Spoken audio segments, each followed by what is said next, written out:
joint media statements, the two presidents announced strengthened partnerships spanning health, agriculture, digitization, education, and mining.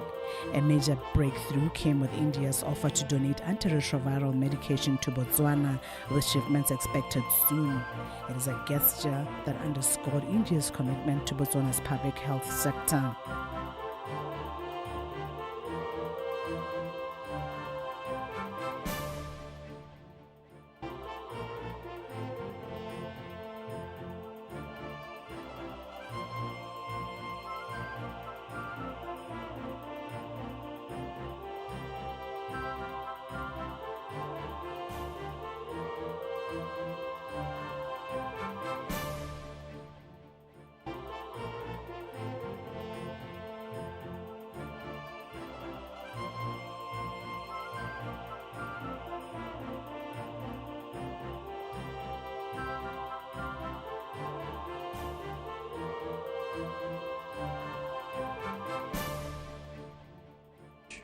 Will reach us soon.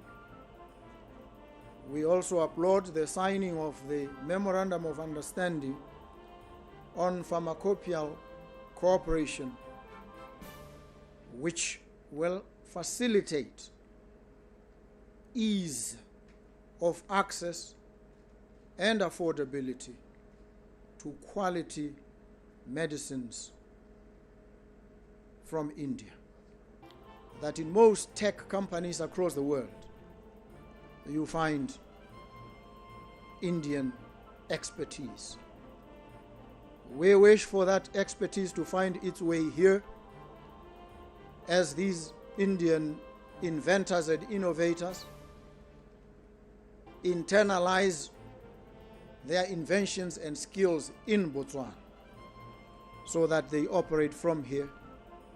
They share and transmit those skills to us as well. We are encouraged by the growing participation of Indian companies in Botswana's economic development, particularly in the diamond sector. We have also agreed to strengthen collaboration in sectors such as agro-processing, pharmaceuticals, education, skilling, and capacity building. Beyond government-to-government ties, President Murmu placed deliberate focus on Botswana's democratic institutions. Her courtesy call on the Speaker of the National Assembly, Mr. Ditapelo Gorapetse, reaffirmed one of India's long-standing values of inclusivity and good governance. She urged Botswana to expand the representation of women and youth in parliament, not as a political ideal, but as a democratic imperative. They should get 15%.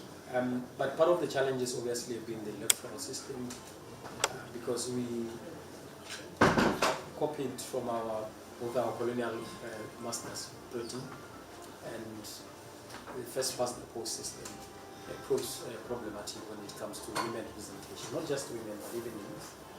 The IPU recently has lowered the age of youth to 40 from 45, and we only have, I think, less than about 5, those who can qualify as youth. But with the previous standard of 45, we could go up to maybe 23 MPs. I know. I think you decided to be a developed country within 36. 36. We also decided to be a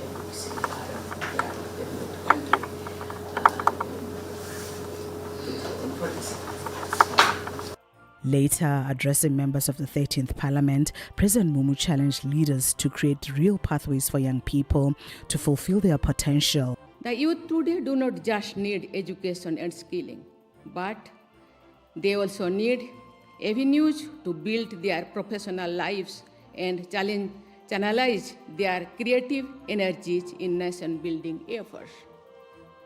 For this to happen, we need to ensure robust and durable economic growth that is also environmentally sustainable. Today, as our economies modernize and diversify, new opportunities are emerging. The people of Botswana, through this House, wish to reaffirm their commitment to building upon the foundations of friendship, cooperation, and mutual respect that Your Excellency's visit has so eloquently reinforced.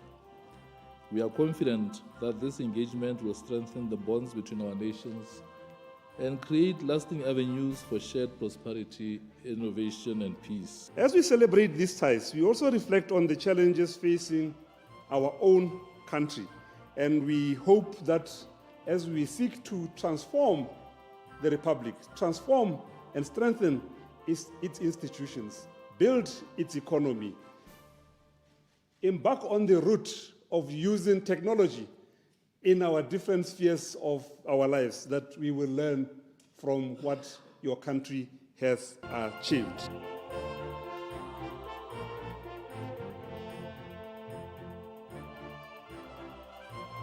In a moment steeped in symbolism, President Murmu visited the 3D Kgosi Monument, the heart of Botswana's political heritage.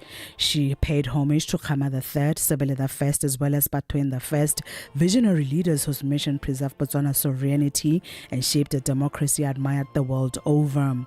This tribute echoed India's own reverence for the leaders who fought for its independence.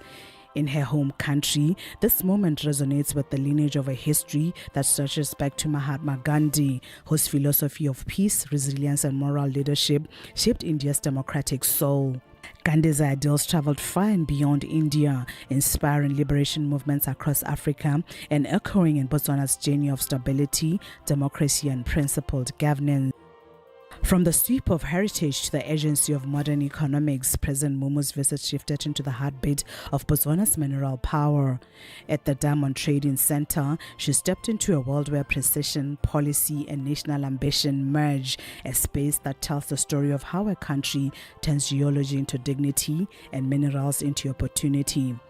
The Minister of Minerals and Energy, Bogolokene Wendell, framed the visit not as a routine protocol, but as strategic reaffirmation. For India, the connection is historic as well as enduring.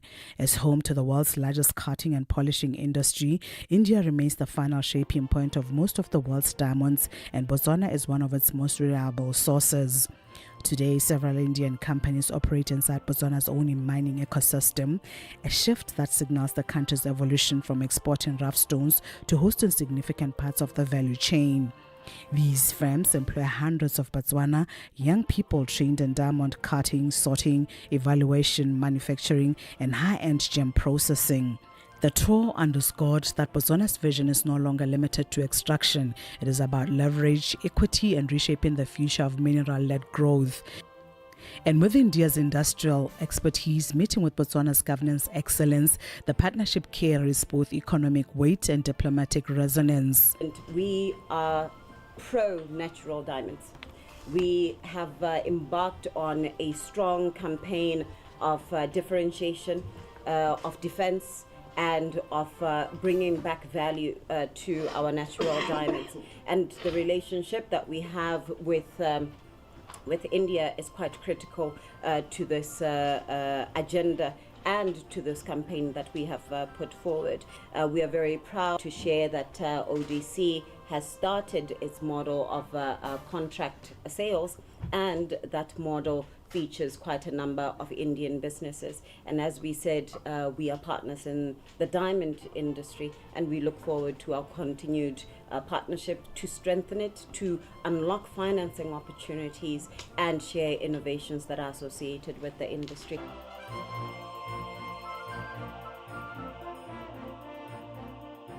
To encourage Indian banks to explore a special area, a niche in the financial space, which is the financing of the purchase of diamonds.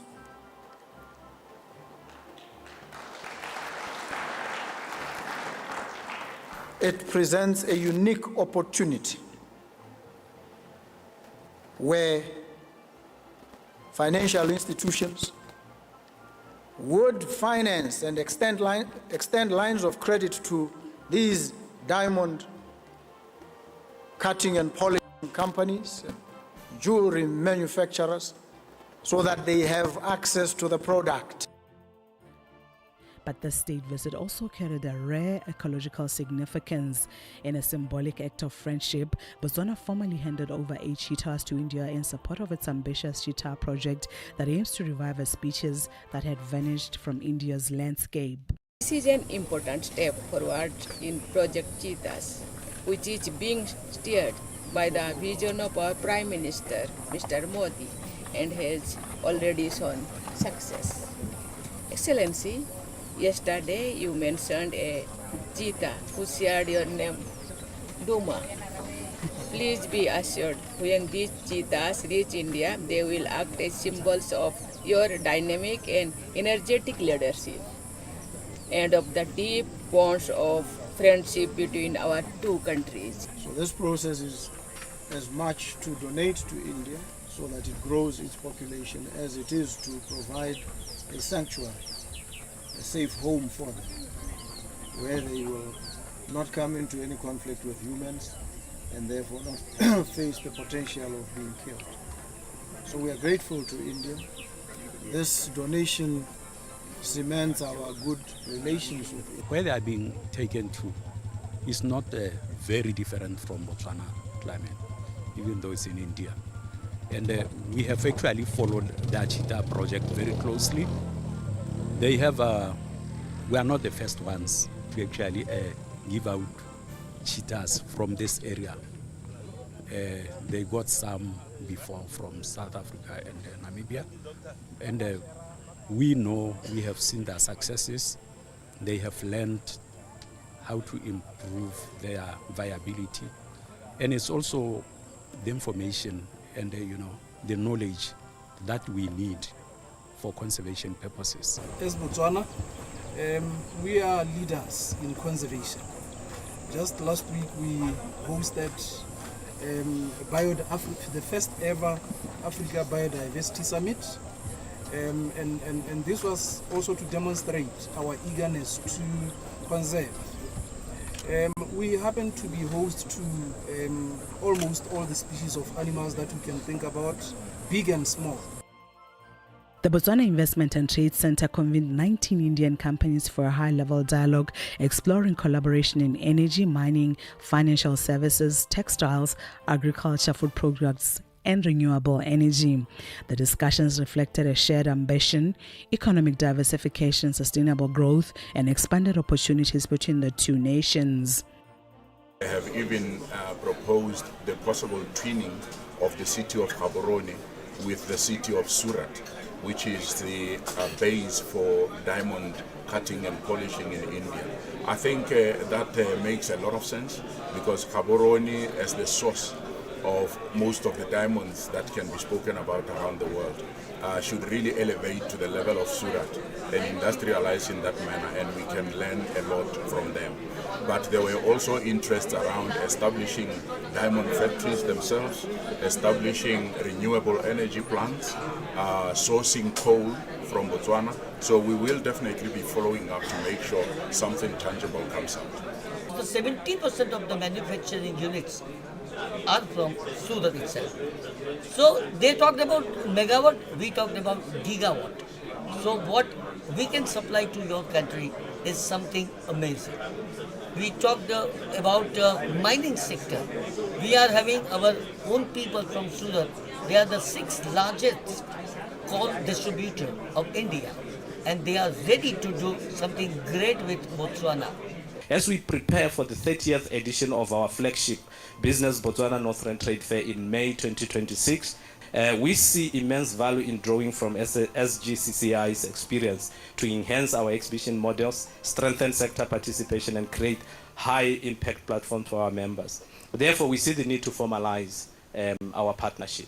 We want to believe that this sets a tone for a lot that can happen in terms of collaboration between ourselves, and we are ready to formalize this collaboration through an MOU or whatever that you may see fit. The 3-day state visit culminated into a glittering state dinner in honor of President Murmu. President Boko hailed India's achievements in poverty reduction and economic resilience as lessons Botswana can draw on.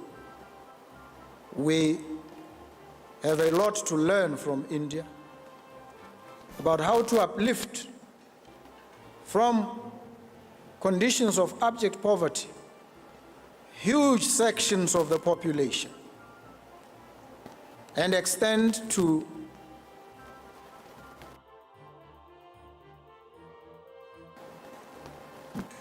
digital services, take the government to them in that manner. We have committed ourselves to working with your country to learn and to adopt the very best of practices, because our intention, our aim, is to know the best that is known in any setting, in any field. Programs help Botswana, its young people, and prepare for the industrial revolution. Infrastructure and financial institutions to Botswana's plan for road, rail, water supply networks.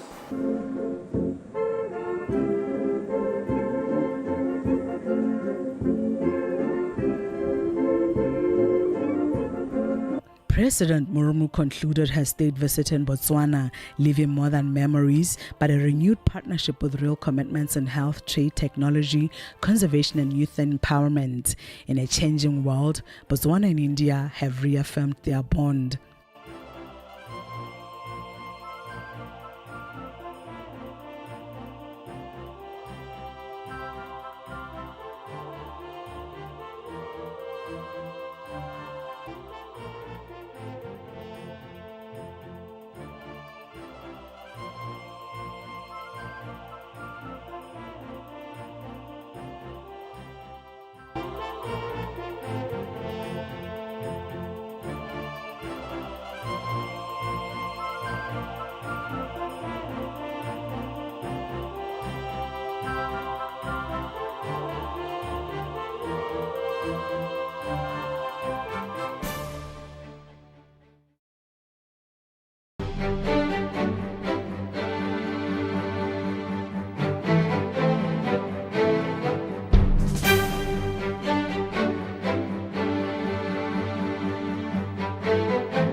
Kanye, a village nestled in Botswana's southern district, is a land blessed